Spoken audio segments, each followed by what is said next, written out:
Take a moment to get comfortable. Let your body sink gently into the surface beneath you. There's nothing you need to do, nothing you need to remember. This time is only for rest.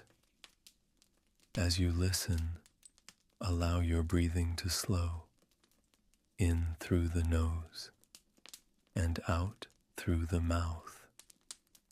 Each breath softens you a little more.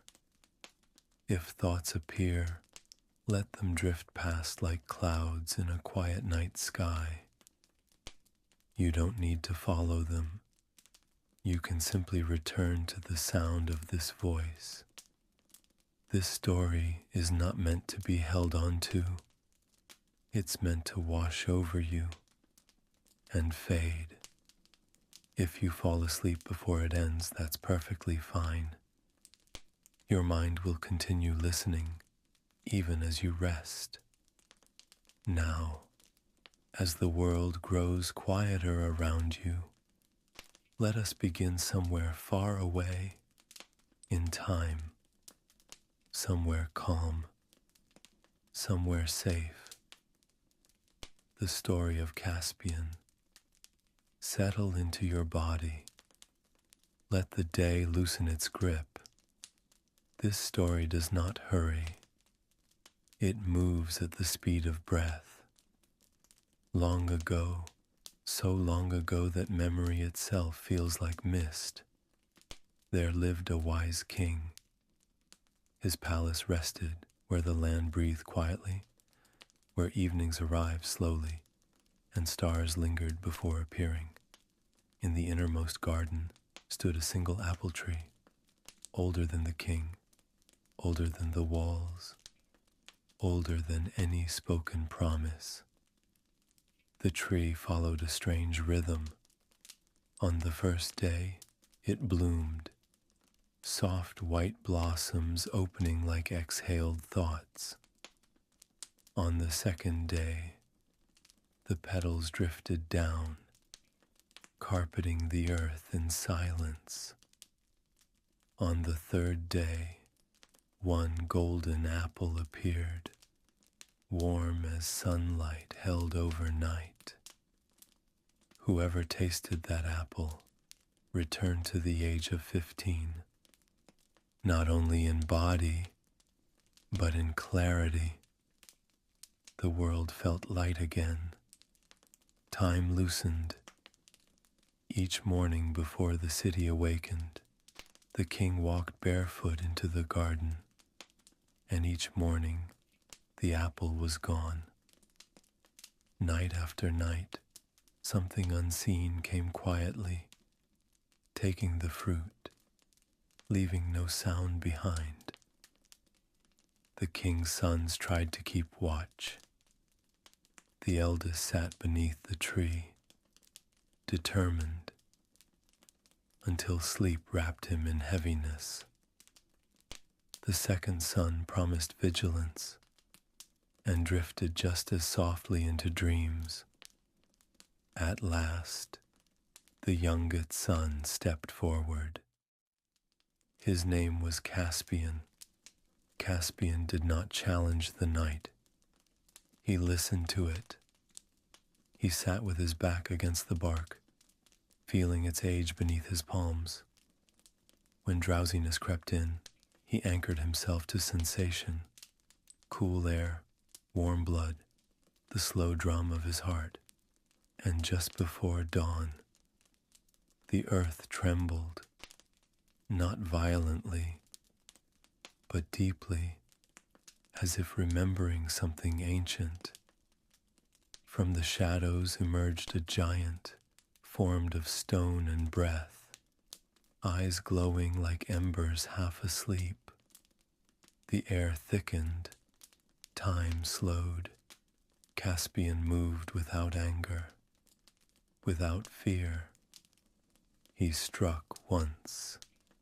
The giant roared, not in pain, but in surprise, and fled, leaving behind a dark trail that disappeared into the mouth of a deep, ancient well. At first light, Caspian followed the trail. the well-breathed warm air upward, carrying echoes of other worlds. His brothers hesitated at the edge, their courage dissolving into silence. Caspian did not argue. He descended, down and down, the rope sliding through his hands like slow rain. With each breath, the world above faded. Heat softened into stillness. Stillness softened into calm.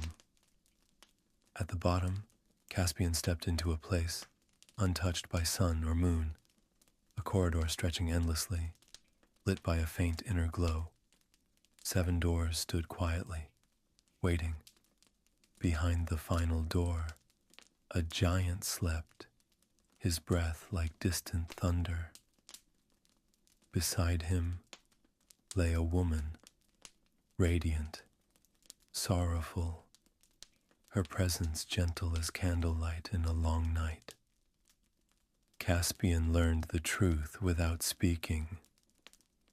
The giant's life did not live in his body. It was hidden elsewhere, inside glass, inside a bird, inside something fragile that could only be reached with patience. Caspian waited, moved slowly, listened. When the glass shattered, the sound was soft, like ice, melting. The bird escaped, and then went still, and the giant dissolved, as dreams do when morning arrives. Caspian rested briefly, his head upon the woman's knee. Neither spoke. Time folded gently around them. He moved on. 2 more holes, 2 more sleeping giants, 2 more women, each carrying silence like a veil. Each time, Caspian chose calm over force, stillness over fury, and with each victory, the underground world felt lighter, as if waking from a very old sleep. When it was time to return, Caspian tied the rope and sent the women upward one by one. Light followed them, but envy followed too. When Caspian grasped the rope, it went slack. The world dropped away. He fell, not with fear, but with surrender, down into darkness, down into quiet. He landed beneath a vast tree, whose leaves whispered futures yet to come. There he saw children, the offspring of the emerald bird, threatened by a serpent that fed not on flesh, but on what might have been. Caspian acted without hesitation. When the serpent faded, the sky shifted. The emerald bird descended, wings like dawn, breaking through clouds.